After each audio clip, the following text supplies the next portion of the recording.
Shoutout nga pala sa nakasama kong maglaro dito sa ranked na si Aaron Alparo. Okay lang maglaro ng ML ha, basta wag mo lang kakalimutan yung mga gawain mo sa school ha. Wag ka magpapakapuyat dito sa laro ng ML. Masyado ka nang gumagaling, tinatalo mo ko eh, hindi mo ko pinapanalo eh.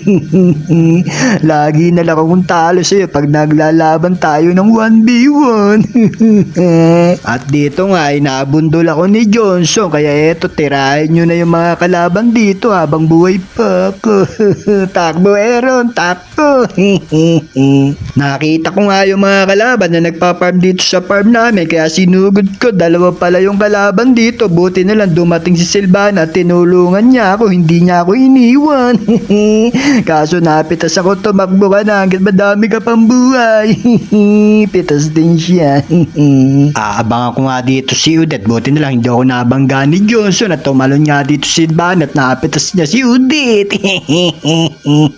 Sinama ko nga dito si Nana na mag-clear at dumating naman dito si Hanabi, kaya nag-trigger ako at tinira dito ni Nana at napitas niya, kaso nga lang nakatakas yung isa.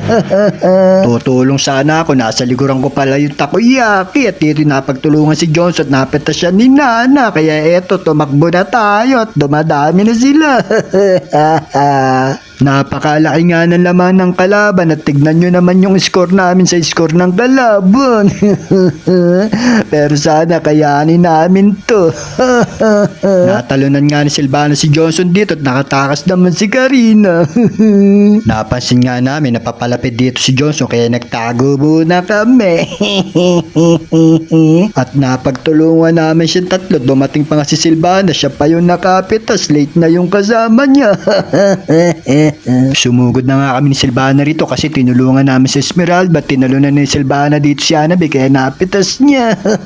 Kaso nga lang napitas ako ni Karina. Hahanap nga ako ng tiyempo rito para mailabas ko yung mga kalaban at nahigop ko, isa lang yung nailabas ko.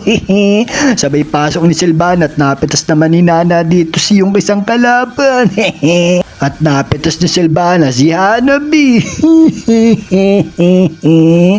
Bantay na lang kayo sa base niya, mamaya papasok na kami dyan. Wag lang kayo magkakamali lumapit sa akin at dito ngay nahigop ko yung kalaban at napitas ng kasama ko. Pinasok na nga ni Silvana yung kalaban, kaso sinana pa yung nakapitas kay Johnson.